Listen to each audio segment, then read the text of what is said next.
நாமத்திற்கு மகிமை உண்டாவதாக. அல்லேலூயா. இன்று நாம் தியானத்துக்காக எடுத்துக்கொள்ளப்பட்ட வேத பகுதி மத்தேயு 5ஆம் அதிகாரம் 20வது வசனம். வேத பாரகர் பரிசேயர் என்பவருடைய நீதியிலும் உங்கள் நீதி அதிகமாயிராவிட்டால் பரலோக ராஜ்யத்தில் பிரவேசிக்க மாட்டீர்கள் என்று உங்களுக்கு சொல்லுகிறேன். அல்லேலூயா. வேத பாரகர் பரிசேயர். அப்ப வேத பாரகர்னா என்ன, பரிசேயர்னா என்ன? அல்லேலூயா. வேத பாரகர்கள் வேதத்தை படித்து ஆராய்ந்தவர்கள் வேத பாரகர்கள். பரிசேயர் என்பவர்கள் குரு என்று அழைக்கப்படுகிறவர்கள். அந்த ஜனங்கள் சபைக்கு அந்த யூதேயா தேசத்துல குரு, ரபி என்று அழைக்கப்படக்கூடிய அளவுக்கு பரிசேயர்கள் இருக்கிறார்கள். அவர்களுக்கு சீஷர்கள் உண்டு. அல்லேலூயா. பரிசேயர்கள் தங்களுக்கு சீஷர்களை வைத்திருப்பார்கள். பரிசேயர்கள். அப்ப வேதபாரர்கள் வேதத்துல நல்ல ஒரு முதிர்ச்சி வளர்ச்சியை பெற்றவர்கள் வேத பாரகர்கள். பரிசேயர்கள் அந்த பகுதியில் மக்களுக்கு வழிகாட்டிகளாக நியாயப்பிரமாணத்தை எல்லாம் கற்றுக் கொடுக்கிறவர்களாக அந்த ஜனங்களுக்கு வழிகாட்டிகளாக இருந்து தங்களுக்கு குருக்கள் என்று அழைக்கக்கூடிய அளவுக்கு சீஷர்களை வைத்திருந்தார்கள். அப்ப ஆண்டவர் சொல்லுகிறார், ஆண்டவராய் இயேசு கிறிஸ்து சொல்லுகிறார், வேத பாரகர் பரிசேயர் என்பவருடைய நீதியிலும் உங்கள் நீதி அதிகமாயிராவிட்டால் பரலோக ராஜ்யத்தில் பிரவேசிக்க மாட்டீர்கள். அப்ப ஆண்டவர் தம்முடைய சீஷர்களுக்கு, தம்மை நம்பி வந்த ஜனங்களுக்கு, அப்ப பரலோகத்துக்கு போகணும்னா, பரலோக ராஜ்யத்துக்கு போகணும்னா அதுக்கு என்ன தகுதி? அப்ப நீங்க வேத பாரகர் பரிசேயருடைய நீதியை காட்டிலும் அதிகமான நீதி செய்ய வேண்டும். அல்லேலூயா. Praise the Lord. வேதத்தில் அதிகமான வசனங்கள் இருக்கிறது, அதிகமான சத்தியங்கள் இருக்கிறது. எல்லாவற்றையும் கற்றுத்தர வேண்டும். நியாயப்பிரமாணத்தை எடுத்துக்கொண்டால் செய்யாதே என்ற 2 காரியங்கள் கண்டிஷன் இருக்கு. அப்ப செய்யாதே என்பதை செய்யக்கூடாது, அதுல கவனமாய் இருக்க வேண்டும். செய்ய வேண்டியது, செய் என்பதிலே செய்ய வேண்டிய அந்த கடமை இருக்கிறது, அதுலயும் கவனமாய் இருக்க வேண்டும். அல்லேலூயா. அவன் எதையாவது படித்து அதை மனதில் இருத்தி அதை ஜனங்கள்கிட்ட கொண்டு வரவோ, நம்முடைய வாழ்க்கையில் அதை பிரதிபலிக்கவோ நம்மால் எந்த அளவுக்கு முடிகிறது என்பது ஒரு கேள்விக்குறி. எல்லா வசனங்கள், செய்யக்கூடிய காரியங்கள், செய்யக்கூடாத காரியங்கள் எல்லாவற்றையும் மனதில் வைத்து அதை நிறைவேற்றக்கூடிய அளவுக்கு நம்முடைய ஆவியாத்மா சரீரம் பலனாக இருக்கிறதா என்பது ஒரு கேள்விக்குறி. அல்லேலூயா. ஏன்னா நல்ல ஜெபம் பண்ணிட்டே இருக்கோம், வேதவசனம் வாசிட்டே இருக்கிறோம், ஆனா எல்லா வசனத்தையும் நம்ம நிறைவேற்றுகிறோமா என்பதை நாம் கவனிக்க வேண்டும். அல்லேலூயா. கண்காணிக்க வேண்டும். நம் மனதை கொண்டு எந்தெந்த வசனங்களை நாம ஃபாலோ பண்றோம், எந்தெந்த வசனங்களை மீறி நடக்கிறோம் என்பதை நாம் கவனிக்க வேண்டும். ஆனா அநேகர் அதை கவனிப்பதில்லை. அல்லேலூயா. ஆனா ஜெபிச்சு கொண்டே இருக்கிறவங்க தான் அதை கவனிக்கிறார்கள். ஜெபிக்கிறவர்கள் அதை எப்படியா நிறைவேற்றி விடுகிறார்கள். அதான் வேதம் சொல்லுகிறது, நீ பெற்றுக்கொண்ட அபிஷேகம் உனக்கு போதிக்கிறது. அப்ப அபிஷேகம் எப்ப வரும்னா, நாம ஆண்டவர் சமூகத்துல மணிக்கணக்கில காத்து கிடக்கிற பொழுது, ஜெபிக்கிற பொழுது, பரலோக ராஜ்யத்தையே மேன்மையாய் கருதுகிற பொழுது, தேவனையே மேன்மையாய் கருதுகிற பொழுது, வேதத்தையே மேன்மையாய் கருதுவது மாத்திரம்தான் இதை நிறைவேற்ற முடியும். கர்த்தருக்கு ஸ்தோத்திரம். Price the Lord. அப்ப அநேக சத்தியங்கள், வசனங்கள் இருக்கு. அவைகள் எல்லாவற்றையும் கற்று அதில் தேர வேண்டும். சத்தியத்தை அறிவீர்கள், சத்தியம் உங்களை விடுதலையாக்கும். அப்போ வேதபாரகர் பரிசேயருடைய நீதியை காட்டிலும் நம்முடைய நீதி அதிகமாயிருக்க வேண்டும். கர்த்தருக்கு ஸ்தோத்திரம். அப்ப ஒரு சில பரலோக ராஜ்யத்துக்கு தகுதியான காரியத்தை குறித்து ஆண்டவர் இங்கே பேசுகிறார். இவ்விதமாய் மனுஷர் உங்கள் நற்கிரியை கண்டு பரலோகத்திலிருக்கிற பிதாவை மகிமைப்படுத்தும்படி உங்கள் வெளிச்சம் அவர்கள் முன்பாக பிரகாசிக்க கடவது. கர்த்தருக்கு ஸ்தோத்திரம். Price the Lord. அப்ப மனுஷர் உங்கள் நற்கிரிகளை கண்டு, நம்மகிட்ட நற்கிரியைகள் உண்டாக வேண்டும். நற்கிரியைகளை கண்டு மற்ற ஜனங்கள் பரலோக பிதாவை மகிமைப்படுத்த வேண்டும். அல்லேலூயா. அப்போ மற்ற ஜனங்களுக்கு முன்பதாக நம்முடைய நற்கிரியைகளை நாம் காண்பிக்க வேண்டும். பேச்சில, செயல்பாடுல. பேச்சில நற்கிரியை காண்பிப்பது அவசியம். செயல்பாடிலும் நற்கிரியைகளை காண்பிக்க வேண்டும். ரெண்டு விதமான நற்கிரியைகள். பேச்சில, குணத்தில, ஆத்துமாவில நாம் நற்கிரியைகளை காட்ட வேண்டும். அதே நேரத்தில் நாம செயல்களையும் நாம நற்கிரிகளை காட்ட வேண்டும். இந்த ரெண்டு நற்கிரிகளை காட்டுகிற பொழுது அங்க என்ன நடக்கிறது? பரலோகத்திலிருக்கிற உங்கள் பிதாவை மகிமைப்படுத்தும்படி உங்கள் வெளிச்சம் அவர்கள் முன்பாக பிரகாசிக்க கடவது. கர்த்தருக்கு ஸ்தோத்திரம்.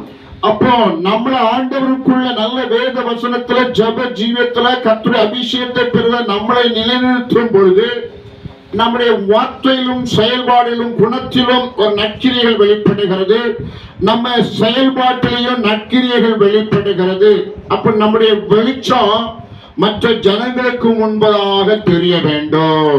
அப்ப பழக்க வழக்கங்கள், நல்ல ஒரு சுத்தமான பழக்க வழக்கங்கள், ஒரு மகிமையான ஒரு மேன்மையான ஆண்டவர் விரும்புகிற நல்ல பழக்க வழக்கங்களை வைத்து நல்ல காரியத்தை செய்ய வேண்டும். அல்லேலூயா. அப்ப மற்ற ஜனங்கள் அதை பார்த்து நம்மளுடைய நற்கிரியைகளை கண்டு பரலோக பிதாவை மகிமைப்படுத்துவார்கள். அல்லேலூயா. அப்ப நம்மை கொண்டு அநேக ரட்சிக்கப்படணும்னா நாம இயேசு கிறிஸ்துவை குருவாக, ஆண்டவராக, இரட்சகராக, மீட்பராக, தேவகுமாரனாக வைத்து வாழ்கிற பொழுது நாம நம்மளை வெளிச்சத்தின் மக்களாய் மற்றவர்களுக்கு காண்பிக்க வேண்டும். அதை பார்க்கிற ஜனங்கள் ஆண்டவரை மகிமைப்படுத்துவார்கள். அதை ஆண்டவர் விரும்புகிறார். அல்லேலூயா. நம்மளுடைய நற்கிரியை பார்த்து மற்ற ஜனங்கள் ஆண்டவருக்கு ஸ்தோத்திரம் பண்ணணும். அப்ப அவர்கள் நம்மளை பார்த்து ரட்சிக்கப்படுவார்கள்.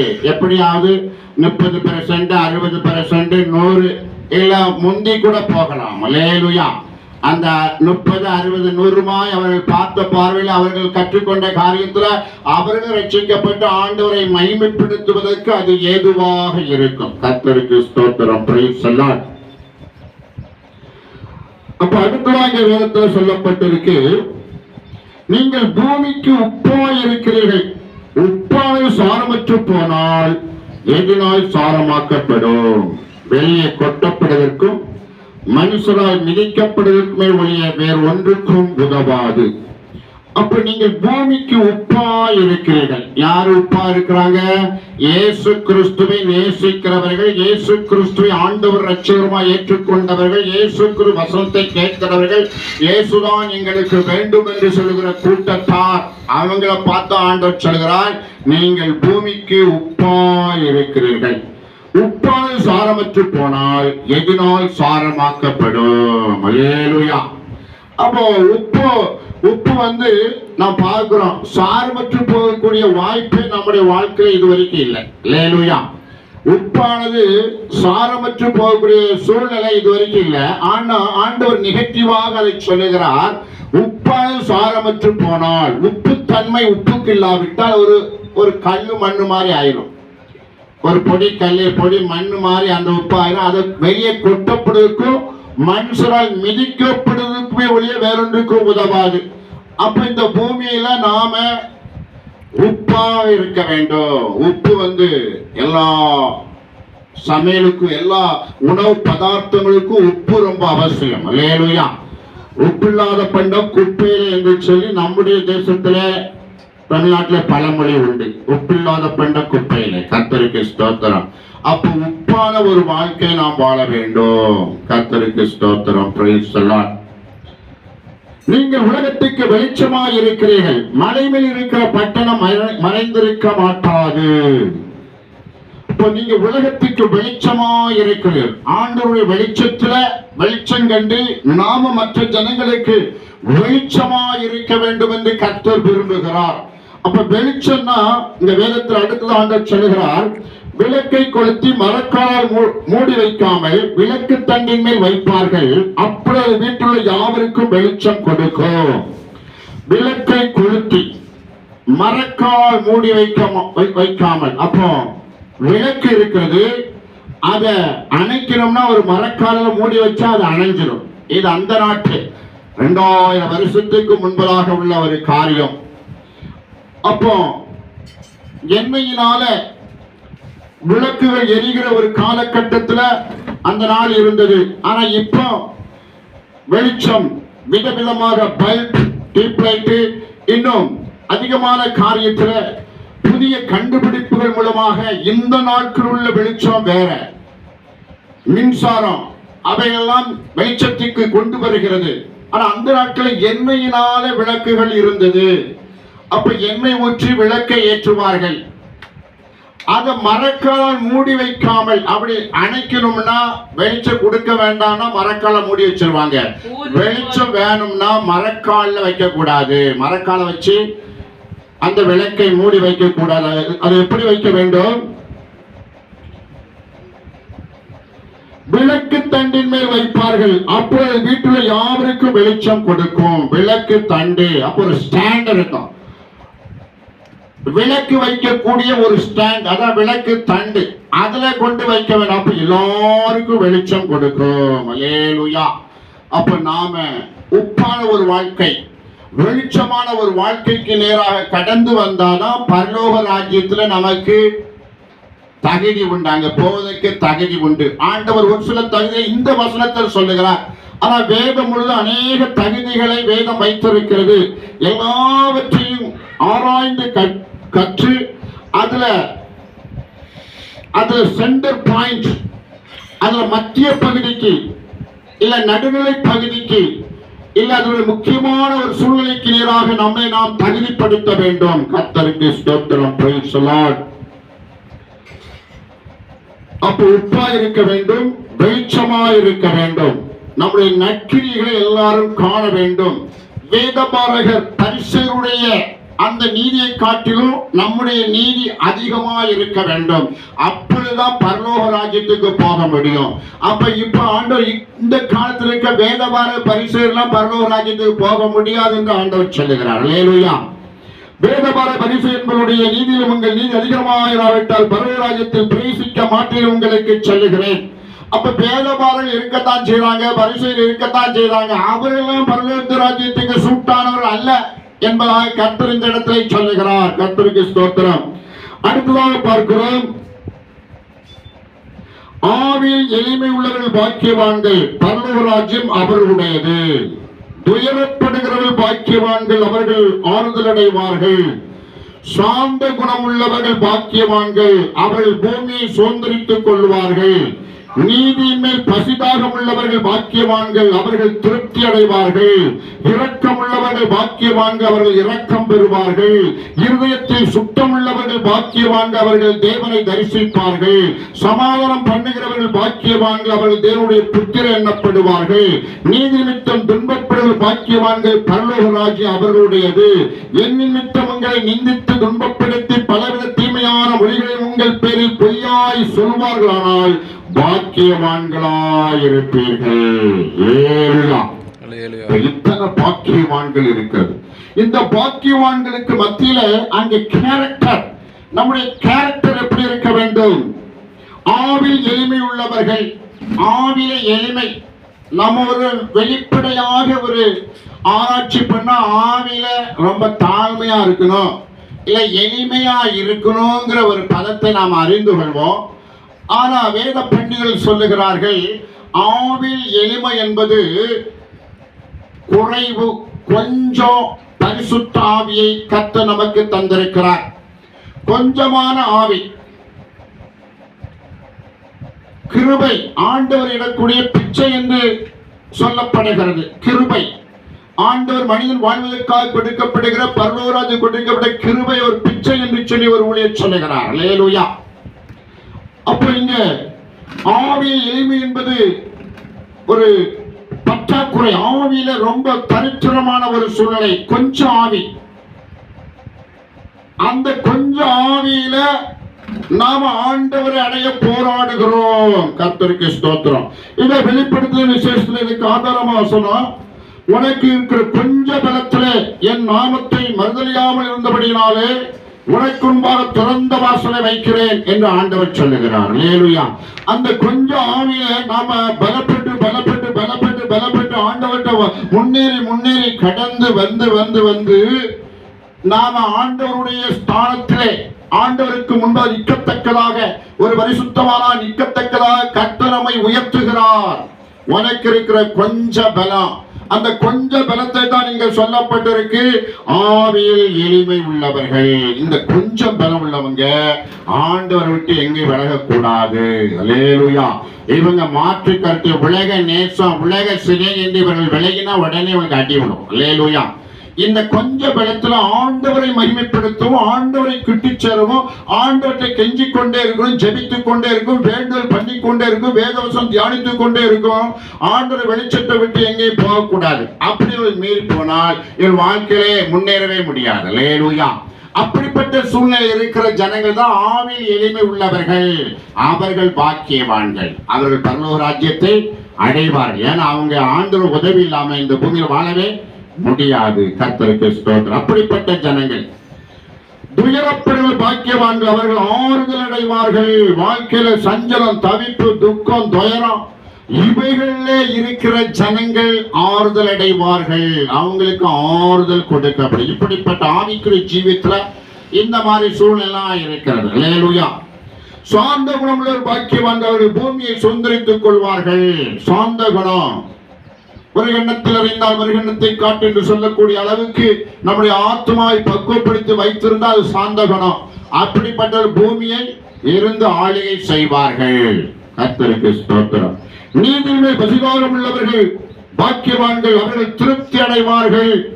நீதி, ஒவ்வொரு குடும்பத்திலும் ஒவ்வொரு மனிதனுக்கும் நீதியை தேடுகின்ற, இது சரியா தப்பா, இது நீதியா அநீதியா, இது நியாயமா அநியாயமா என்று சொல்லி பார்க்கக்கூடிய, கணக்கு பார்க்கக்கூடிய சூழ்நிலையில ஒரு மனிதன் இருக்கிறான். அப்ப நீதியின் மேல் பசிதாகும். எனக்கு நீதி செய்ய வேண்டும், எனக்கு நியாயம் செய்ய வேண்டும். என் பார்வைக்கு இது நீதியாக தெரியவில்லை, இது நியாயமாக தெரியவில்லை. ஆகவே எனக்குரிய ஒரு நீதி, ஒரு நியாயம் எனக்கு வேண்டும் என்று அதை விடாப்பிழையாய் பிடித்துக் கொண்டிருக்கிறவர்களுக்கு ஆண்டவர் சொல்லுகிறார், அவர்கள் திருப்தி அடைவார்கள். அல்லேலூயா. இந்த நாட்களை காலகட்டத்தில் பார்க்கிறோம். தேசத்துல கொடுமையான சம்பவங்கள் நடந்து கொண்டிருக்கிறது. கொலை, கொள்ளை, கற்பழிப்பு என்று சொல்லி இருக்கிற தேசத்தின் சூழ்நிலையில அப்படிப்பட்டவர்களை நியாய்ந்திருக்க வேண்டும் என்று ஜனங்கள் எழும்பி போராடுகிறதை பார்க்கிறோம். அல்லேலூயா. எங்களுக்கு ஒரு நீதி வேண்டும், எங்களுக்கு ஒரு நியாயம் வேண்டும் என்று சொல்லி போராடுகிறார்கள். ஆனா அந்த போராட்டத்தின் விளைவு, அந்த பாவத்தை செய்த, அந்த கொடுமையை செய்த மனிதனை கொன்றுவிட வேண்டும்.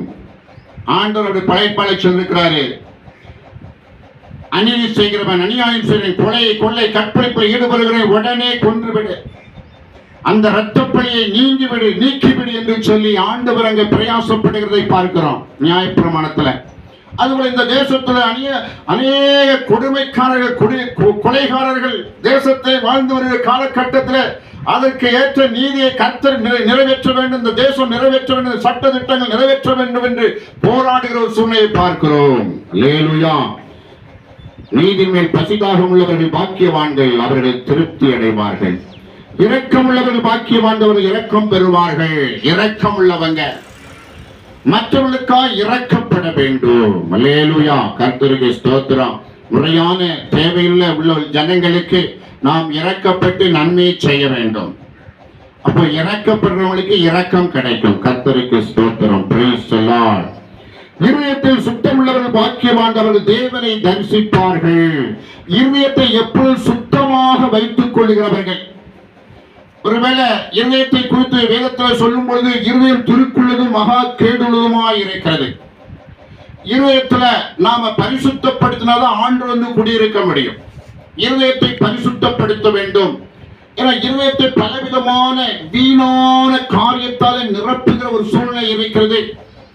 சத்துரு எட்டி பார்க்கிற ஒரு இல்லமாக நம்முடைய இருதயம் இருக்கிறது. அங்கே அவன் குழப்பத்தை உண்டு பண்ணுகிற ஒரு சூழ்நிலை இருக்கிறது. அல்லேலூயா.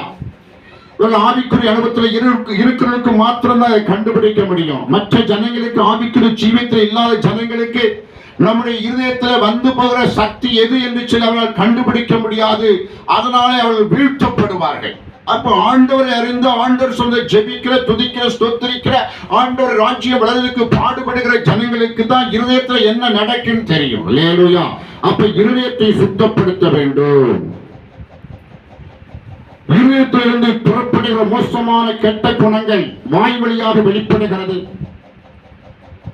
அப்ப இருதயத்திலிருந்து தீய நினைவுகள் வாய் வழியாக வார்த்தைகளாக வெளியே வருகிறது. அது இருதயத்தை கரைப்படுத்துவதாக ஆண்டவர் இயேசு சொல்லுகிறார். அல்லேலூயா. உள்ளே சாப்பிடுகிறது ஒன்றும் மனிதனை கரைப்படுத்தாது.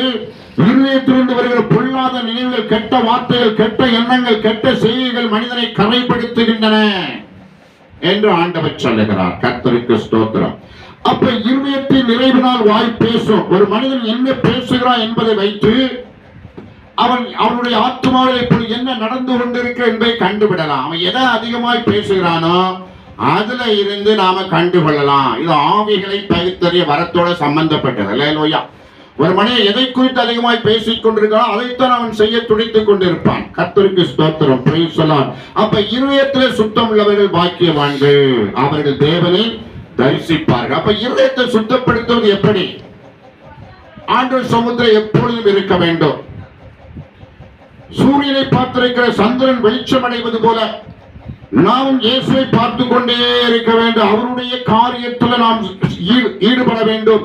அவர் சொன்ன காரியத்தை நிறைவேற்ற எப்பொழுதும் ஜெபித்து துதித்து வேதவசனம் வாசித்து ஆண்டவருடைய பணியை செய்கிற பொழுது நமக்கு வெளிச்சம் கிடைக்கிறது. நம்முடைய இருதயம் சுத்தமாய் இருக்கிறது. கர்த்தருக்கு ஸ்தோத்திரம். அப்ப இருதயத்தில் சுத்தமா இருந்தா தேவனை தரிசிக்கலாம். அது சந்தேகம் இல்லை. ஆண்டவர் சொன்ன வார்த்தை மாறவே மாறாது. ஒருவேளை கடவுளை கண்டாயா என்று சொன்னால் நான் கண்டேன் என்று சொல்வதற்கு காரணமான வசனம் இதுதான். நாம இருதயத்துல சுத்தமா இருந்தா ஆண்டவரை நாம தரிசிக்கலாம், பார்க்கலாம். கர்த்தருக்கு ஸ்தோத்திரம். Price the Lord.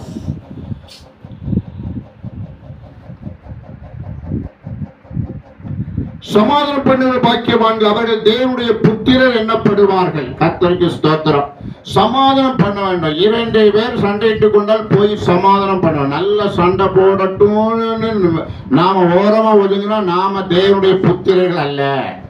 2 பேர் வழக்கு இருக்கிறது, அங்கே பிரச்சனை இருக்கிறது, அந்த காரியத்துல நாம சமாதானத்துக்காக ஜெபிக்க வேண்டியது கர்த்தருடைய பிள்ளைகளுடைய கடமை.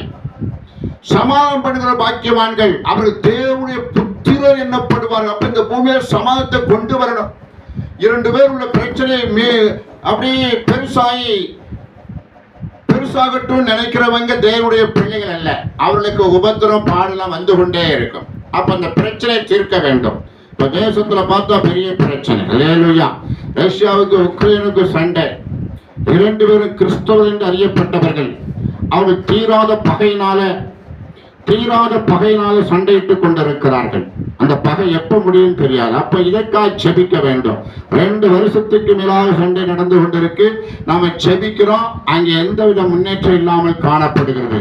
ஒரு எந்த சூழ்நிலைக்கு ஒரு வேதவசனம் நிறைவேறத்தக்கதாக சண்டையிடுகிறார்களா இல்ல சாத்தானுடைய சதியினால் சண்டையிடுகிறா என்பது நமக்கு தெரியும். ஆனா சமாதானத்துக்காக ஜெயிப்பது நம்ம விழுந்த கடமையா இருக்கிறது. அல்லேலூயா. Praise the Lord. நீதி நிமித்தம் துன்பப்படுகிற பாக்கியவான்கள், பரலோக ராஜ்யம் அவர்கள் உடையது. நீதி நிமித்தம் துன்பப்படுகிற ஜனங்கள், நீதிக்காக உண்மைக்காக கஷ்டப்படுது. ஒருவேளை ஆண்டவர் இயேசு கிறிஸ்துவை ஏற்றுக்கொண்டு அவருக்காய் வாழுகிற பொழுது அவருக்காய் வாழ்வது ஒரு நீதி. ஆனா அநேகர் துன்பப்படுத்துகிறார்கள். ஆண்டவருடைய பிள்ளையா இருப்பதினாலே, கிறிஸ்தவனாய் இருப்பதினாலே அநேகர் துன்பத்தை கொடுப்பதற்கு அவர்களுக்கு லகுவாய் இருக்கிறது. ஏன்னா நாம ஆண்டவருடைய பிள்ளையாய் இருந்து ஆண்டவர் உபதேசத்தை கேட்டுக்கொண்டு நாம ஆண்டவருக்கு பிரியமாய் வாழ வேண்டும். அதாவது அச்சுறுத்துகிற ஒரு சூழ்நிலை இருந்து தன்னை காத்துக்கொள்கிற ஒரு சூழ்நிலை, செபிக்கிற ஒரு சூழ்நிலைக்கு ஒரு மனிதன் வருகிற பொழுது அநேகர் எதிர்க்கிறார்கள். ஏன்னா இவங்க ஒண்ணும் செய்ய மாட்டாங்க, இவங்க எதிர்த்து நிற்க மாட்டாங்க, இவங்க சண்டையிட மாட்டார்கள் என்று சொல்லி அநேகர் எதிர்ப்பார்கள். ஏன்னா நம்முடைய நற்குணத்தை கெடுப்பதற்கும் நாம தடுமாறுவதற்கும். கர்த்தருக்கு ஸ்தோத்திரம், பிரைஸ் தி லார்ட். அப்ப சத்துருவானவன் நம்மளை கீழே விழ தள்ளுவதற்கு விரோதமாக, நம்ம ஆண்டவருடைய பிள்ளையா இருப்பதற்கு காரணமான அந்த காரியத்தால நம்மளை வீழ்த்துவதற்காக சத்துருவான நம்மளை எதிர்த்து நிற்கலாம். அப்ப நீதி நிமித்தம் துன்பப்படுகிறவர்கள் பாக்கியவான்கள், பரலோக ராஜ்யம் அவர்களுடையது. அதுதான் ஆண்டவர் அடுத்தது அந்த காரியத்தை விளக்கமா சொல்லுகிறார். என்னின் நிமித்தவங்களை நிந்தித்து துன்பப்படுத்தி பலவித தீமையான முறையில் உங்கள் பேரை பொய்யால் சொல்வானால் பாக்கியவான்களாய் இருப்பீர்கள். 2 வசனம் ஒண்ணுதான். அப்போ கிறிஸ்துவை தரிப்பது, கிறிஸ்துவை ஏற்றுக்கொள்வது, கிறிஸ்துவுக்காக வாழ்வது ஒரு நீதியான காரியம். அதனால நாம துன்பம் வந்தா பாக்கியவான்கள் என்று வேதம் சொல்லப்பட்டிருக்கிறது. அவர்களுக்கு பரலோக ராஜ்யம் கண்டிப்பா உண்டு என்று சொல்லப்பட்டிருக்கிறது. அல்லேலூயா, கர்த்தருக்கு ஸ்தோத்திரம், பிரைஸ் தி லார்ட். அப்ப இத்தனை குணத்தை நாம் பார்க்கிறோம். அப்போ கிறிஸ்தவ ஜீவியத்துல, ஆண்டவருடைய காரியத்துல, ஆண்டவர் ராஜ்யம் வேண்டும் என்று விரும்புகிற காரியத்துல, ஆண்டவருடைய பிள்ளையா இந்த பூமியில வாழ வேண்டும் என்ற காரியத்துல இத்தனை கேரக்டர் மனிதனை சுற்றி கொண்டிருக்கிறது. நம்மை சுற்றி வரக்கூடிய கேரக்டர்லாம் இதை ஆண்டவர் சொல்லியிருக்கிறார். அல்லேலூயா. அதுல ஆறில் எளிமையுள்ள ஒரு கேரக்டர், துயரப்படுகிறவர்கள், சாந்த குணம் உள்ளவர்கள், நீதி மேல் பசிதாகம் உள்ளவர்கள், இரக்கம் உள்ளவர்கள், இருதயத்தில் சுத்தம் உள்ளவர்கள், சமாதானம் பண்ணுகிறவர்கள், நீதி நிமித்தம் துன்பப்படுகிறவர்கள். இத்தனை காரியம் இருக்கிறது. இத்தனை கேரக்டருக்குள்ளதான் நாம இருக்க முடியும். இதுக்கு மீறி இருந்தா உலக சிநேகம், உலக நேசம், உலகத்தின் ஆவிக்குள்ள போயிட்டோம்னா நாம ஆவிக்குரிய ஜீவியத்துல இழுபறியும் அடிதடியும் உண்டாகும். கர்த்தருக்கு ஸ்தோத்திரம். ஆகவே இந்த பரிசுத்தமான இந்த காரியத்துல ஆண்டவர் இதெல்லாம் பரலோக ராஜ்யத்துக்குரிய தகுதிகளாக நமக்கு சொல்லிக் கொடுக்கிறார். வேதபார பரிசேயர் என்பவருடைய நீதியை பார்க்கிறோம், உங்கள் நீதி அதிகமாயிராவிட்டால் பரலோக ராஜ்யத்தில் பிரவேசிக்க மாட்டேன் உங்களுக்கு சொல்லுகிறேன் என்று ஆண்டவர் சொல்லுகிறார். ஆகவே பரிசேயர் வேதபார நீதி என்ன என்று கண்டு அவர்கள் சாதாரண வாழ்க்கை தான். அவர்களை குறித்து ஆண்டவர் அநேக வசனங்கள் சொல்லி இருக்கிறார். அவர்கள் விதவை நீரை பட்சித்து போட்டார்கள். அவர்கள் நீண்ட அங்கே தரித்துக் கொண்டு நாங்களுக்கு மேன்மையான பெயர் கிடைக்கும் என்று நினைக்கிறார்கள். இப்படிப்பட்ட ஒரு சூழ்நிலை இருந்தாலும் அவர்கள் குருக்கள் என்றும்